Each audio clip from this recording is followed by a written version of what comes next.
오늘 증시 이슈 한번 들어가 보도록 하겠습니다. 현재 지금 우려먹고 또 우려먹었지만 또 다시 한번 우려먹고 있는 미중 무역 협상 관련입니다. 현재 지금 희망 고문도 사실상 이런 희망 고문이 없다라고 보여지고 있는데 벌써 1년이 넘어가도록 미중 무역 전쟁 그리고 대결 또 협상 또다시의 지금 대결의 연속성입니다. 이번에는 또 어떤 게 문제일까요? 김문수단님. 네, 일단 뭐 사실 이건 것 같아요. 네. 제가 그냥 뭐 협상 현장에 있지는 않았지만 네. 서로 분위기 다시 좋아져서 잘 해보자 하고 앉았는데 사실 본인의 자존심을 양보하기는 쉽지 않은 거죠. 서로. 네. 그래서 쉽지 않으니까 중국에 뭐 미국에서 또 일반적으로 무리한 요구를 조금 했겠죠. 네. 그러니까 중국 기분 나빠서 지난 주말에 원래 대수농장 방문해서 네, 우리 이렇게 살 거야 하고 맞습니다. 사진 좀 찍고 뭐 전 세계적으로 좀 보여주려고 했다가 네. 못 보여줬죠. 예, 방문 취소해버렸죠. 네. 방문 취소해버렸는데 이게 뭐냐면 이제 당분간은 이제 서로 입장차를 또 확인을 했어요. 네. 그냥 어느 입장차냐면 뻔하죠. 지적재산권 뭐 이쪽 부분이겠죠. 전부 네. 다. 근데 당분간 속도 조절 가능성이 좀 있고요. 이게 원래 이제 이렇게 보시면 됩니다.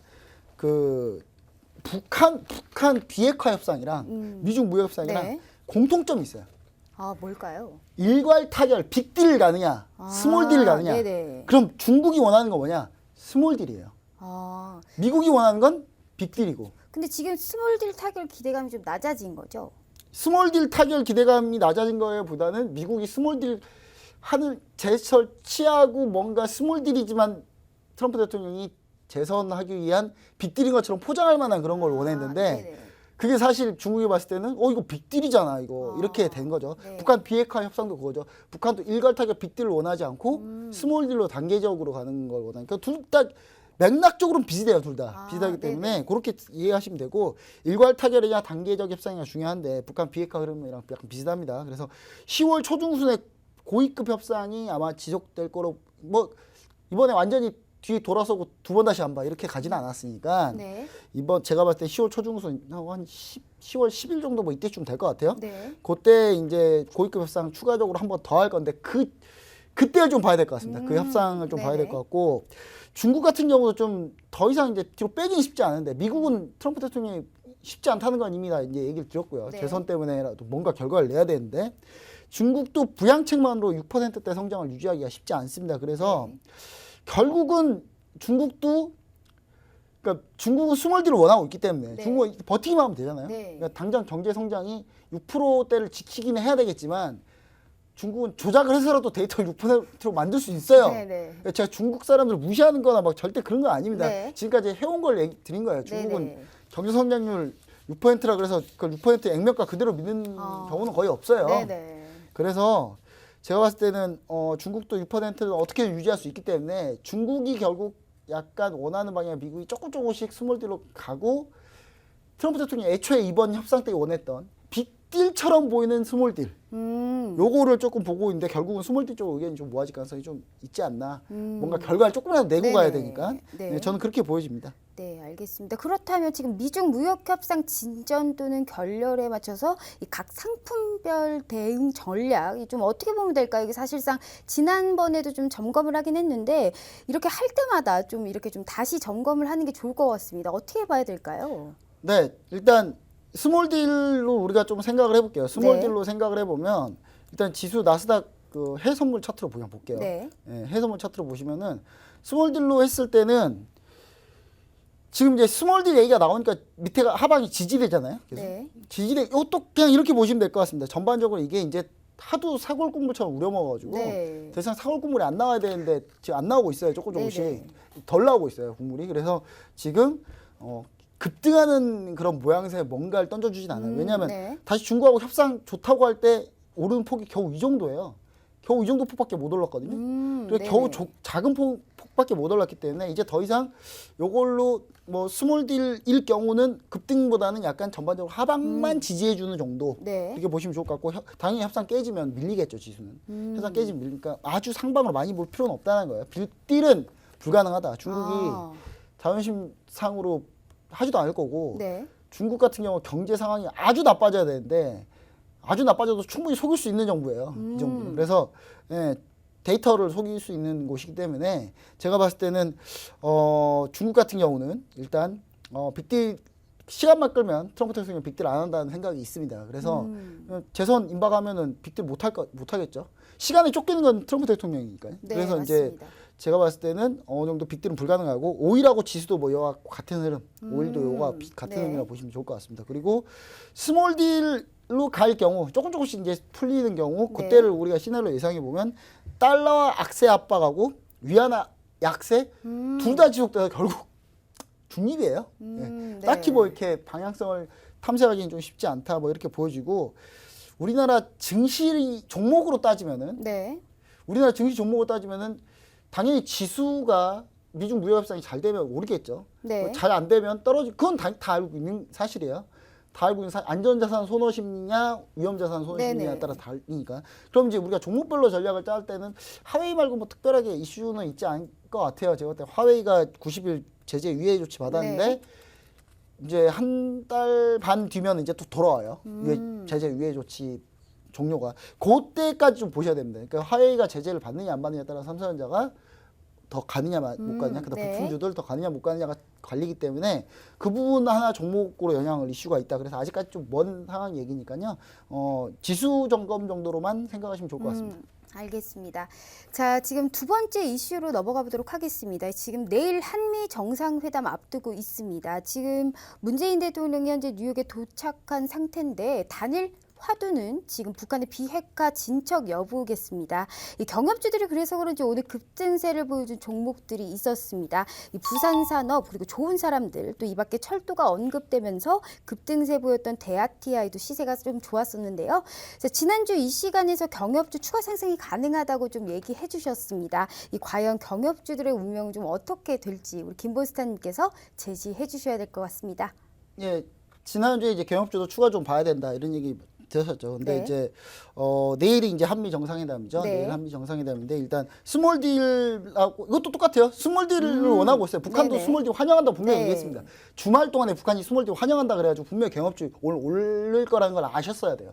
이거는 지난주에 네. 너무 힌트를 많이 줬었기 때문에 이거 네. 오늘 경협주 무조건 공략해야 되는 그런 상황이었고 일단 스몰 딜 및 단계적 협상 방향이 좀 중요하긴 한데 경협주가 일단 내일 결과가 나오면 결과가 나오기 전에 차익실을 좀 해야 될 것 같은 분위기예요. 왜냐하면 네.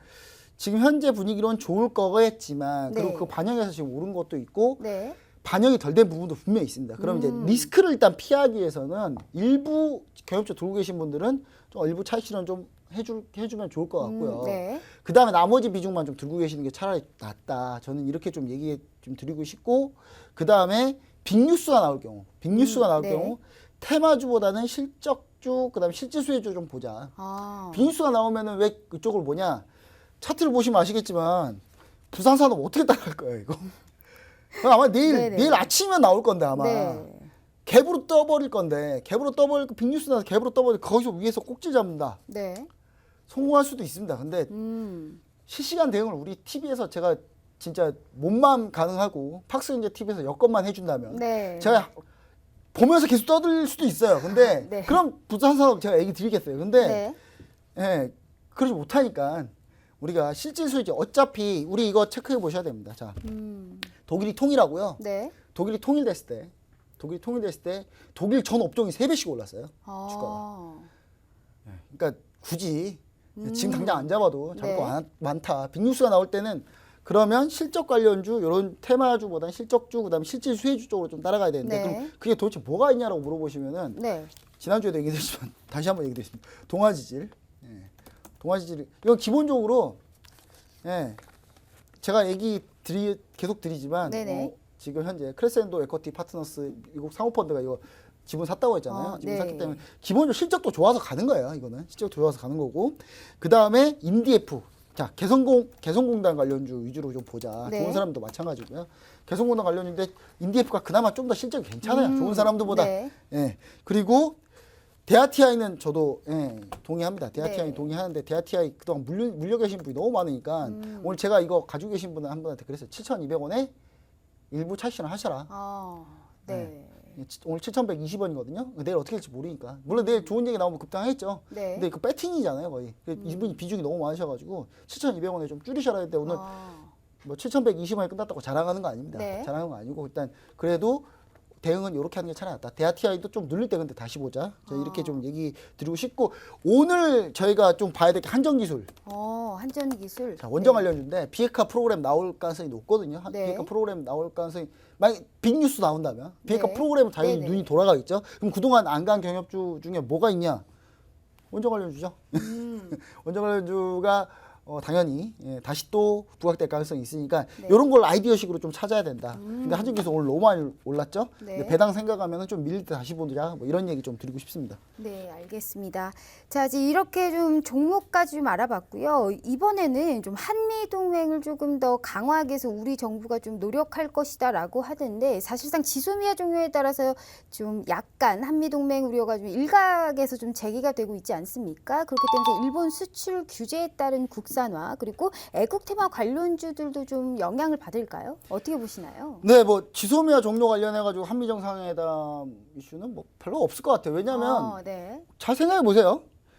지소미아 하기 전에 우리나라랑 미국이랑 동맹 관계가 안 좋았나요? 좋았어요. 좋았습니다. 그때도. 네. 그때도 좋았어요. 지소미아 그래 좋은 상태에서 했죠. 네. 종료했어요. 이게 대단한 게 아닌데 너무 언론에서 지소미아가 대단한 것처럼 너무 떠든 이제 물론 언론에 각각 가지고 있는 성향에 따라서 좀 약간 다르지만 네. 저는 언론 그 지소미아에서 너무 크게 떠드는 쪽에 일정 부분 의도가 있다고 봐요. 저는 약간 의도가 있어서 그 본질을 약간 흐리고 있다고 네네. 좀 보이기 때문에 한미 정상 별 관련이 없어요. 네. 그냥 종료 크게 관련해서 관련 좀 없는 것 같긴 지소미아 한데. 지소미아 종료했다 그래서 한미 동맹이 뭔가 이상해지거나 전혀 그런 게 없거든요. 네, 맞습니다. 그 전에도 그러지도 않았고. 네네. 그래서 관련주들 같은 경우는 이제 이렇게 보시면 좋을 것 같습니다. 다만 요건 있어요. 북한의 비핵화가 점점 진척이 있을 때마다 일본은 수출 규제 당위성이 점점 없어져요. 왜냐하면 북한의 이슈에 껴들기 위해서 일본이 수출 규제 이슈를 꺼낸 카드가 꺼낸 이유도 있거든요. 네네. 그래서 북한의 비핵화가 진전돼 버리면 점점 일본 당위성이 떨어집니다. 일본 수출의 당위성이 떨어지기 때문에 국내 피해는 점점 줄어들 것이고 관련주들은 국산화 속도에 맞춰서 지속적으로 관심을 보여주시면 됩니다. 잘 가고 있죠, 지금 종목들. 네. 잘 가고 있습니다. 그래서 그거 잘 보시면 좋을 것 같습니다. 네, 알겠습니다. 자, 이렇게 지금 두 번째 이슈까지 알아봤고 마지막으로 오늘 상승세를 보여준 현대, 기아차 등의 자동차 관련주들도 한번 살펴봐야 될 것 같습니다. 그동안 사실상 꽤 오랫동안 현대차나 기아차 등의 자동차 관련주들이 좀 소외를 받았었습니다. 하지만 이제는 좀 오늘 관련주들까지 좀 급반등 보여주면서 이제 자동차 관련주들도 다시 달리는 거 아니냐라는 이러한 의견도 있습니다. 최근에 좀 신차 모델들의 판매도 좋아지고 있다는데요. 이 자동차 관련주들 좀 어떻게 보고 계시나요? 네, 일단은 저희가 좀 봐야 될 것 같아요. 네. 왜냐하면 자동차 관련주들이 좀 사실 저 자동차 관련주 지금 한 몇 년째 이미 제 관심 종목 다 지워버렸거든요. 다 지워버렸는데 네네. 최근에 이제 좀 다시 보고는 있습니다. 네. 다시 이제 좀 보고 있어요. 자, 먼저 추세적으로 완전히 전환이 가능하느냐? 현대차 한번 보겠습니다. 현대차. 자, 현대차 보시면은 자, 지금 기술적으로 보실 때도 네. 계속 이제 저점 쌍바닥 다지고 올라와서 계속 지금 유지하고 있는데 오늘 급등이 나오긴 했어요. 나오긴 네네. 했는데 수급은 최근에 뭐 나쁘진 않습니다. 나쁘지 않은 상황이기 네. 때문에 이게 완전히 추세 대전환처럼 옛날 우리 월봉을 볼게요. 현대차 월봉 보시면은 네. 자 2010년도에 현대차 제네시스 막 이제 북미에서 인기몰이하면서 쭉 올라왔던 요런 방향의 추세 상승 저는 아직까지 멀었다고 봐요. 아직까지 멀었다고 보는데 네. 다만 이 월봉상으로 우리가 봤을 때 그래도 월봉에서 단기 저항 이제 중장기 저항인 뭐 60월선이나 120월선까지는 어느 정도 올라올 가능성이 있다. 저는 이렇게 좀 보고 있거든요. 그래서 이 부분은 우리가 좀 생각을 해보시면 좋을 것 같고 그 다음에 기아차도 마찬가지고요. 그러니까 네. 공통적으로 이 두 종목들이 보시면 아시겠지만 원래는 이제 최근에 이슈가 된 게 이제 국내에서 이렇게 신차 판매가 좀 괜찮다는 것 때문에 그러거든요. 근데 국내 네. 신차 판매 괜찮은 거는 잠깐일 가능성이 높습니다. 왜냐면 현대차, 기아차 기업 문화를 안 바꾸면은 기업 문화라고 하면 어떤 문화냐면 뭐 다양한 문화가 있겠죠. 근데 소비자들을 국내 소비자들을 생각하는 그런 게 약간 뭐 현대차, 기아차 아니라고는 얘기는 하는데 네네. 그건 받아들인 사람 입장이에요.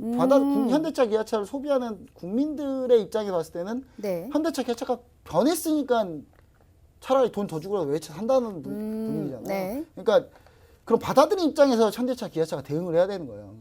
그래야 내수가 좀 살 거고 그 다음에 뭐 지금 당장 좀 올라왔다고 너무 자만하면 안 됩니다. 현대차, 기아차는. 네. 그리고 사실 현대차, 기아차는 내수 신경 쓸 필요가 없어요. 지금 아, 해외 매출이 훨씬 중요해요. 그래서 네. 해외 매출 위주로 좀 봐야 되니까 해외 매출이 하려면 중국에서 뭔가 결과가 나와야 됩니다. 중국에서 결과가 네네. 나와야 되고 인도에서는 치열하잖아요 지금. 그래서 중국에서 좀 결과가 나와야 되는데 중국에서 결과가 나오기가 좀 쉽지는 않기 때문에 네. 그래서 제가 봤을 때는 좀 어느 정도 좀 반등은 가네 뭐 추세적으로 대전환까지는 불가능할 것 같고 다만 여기서 이제 현대차, 기아차를 보고 따라가면 좀 오래 걸릴 수 있으니 네. 좀 부품주를 좀 보자고요. 부품주 중에 제가 보고 있는 기업은 이제 SL인데요. SL 같은 경우 물론 SL 단점이 있습니다. 단점이 뭐냐면 SL 같은 경우는 GM대우 납품을 해요. 네. GM대우 지금 파업 때문에 네. 문제가 있을 수 있습니다. 근데 이미 좀 많이 반영됐다. 그리고 이게 한두 번 반영된 건 아니거든요. 이제 반영되니까 별로 꿈쩍도 안 하고 있어요. 네. 지금 최근에는 주가가. 자, SL 근데 실적으로 한번 볼게요. 자, SL입니다. SL 뭐 이렇게 램프 샤시 자동차 램프 샤시 하는 회사거든요. 보시면 아시겠지만 실적이 올해 예상치입니다. 예, 일단 당기 순이익 3배예요. 작년에. 네. 예상치. 자, 영업이익 5배 이상이죠. 네. 예. 그래서 제가 봤을 땐 저평가됐다. 이렇게 보시면 좋을 것 같습니다. 저평가돼 있는 네. 상태인데 뭐 엄청난 저평가는 아닙니다만은 그래도 어느 정도 SL 같은 경우 좀 봐볼 만하다. 그다음에 네. 우리가 좀 느리지만 한홈 시스템. 자, 이건 전기차까지 같이 보는 거예요. 한홈 시스템. 네. 한홈 시스템. 자, 전기차 배터리 상에서 가장 많이 잡아먹는 게 뭐냐면요. 차에서 에어컨 틀잖아요. 네. 네, 공조 시스템. 전기 네. 많이 잡고 네네. 있습니다. 이 공조 시스템이 어떻게 돌아가냐에 따라서 전기 배터리의 그 성능을 좌우해요. 네네. 자, 그러면은 자, 한호 시스템 공조 회사인데 상당히 좀 무거운 종목입니다. 하지만 중장기로 봤을 땐 좀 괜찮다. 이렇게 좀 얘기를 좀 드리고 싶습니다. 네, 알겠습니다. 이렇게 해서 증시 이슈 좀 알아봤고요. 다음 코너로 좀 넘어가 보도록 하겠습니다.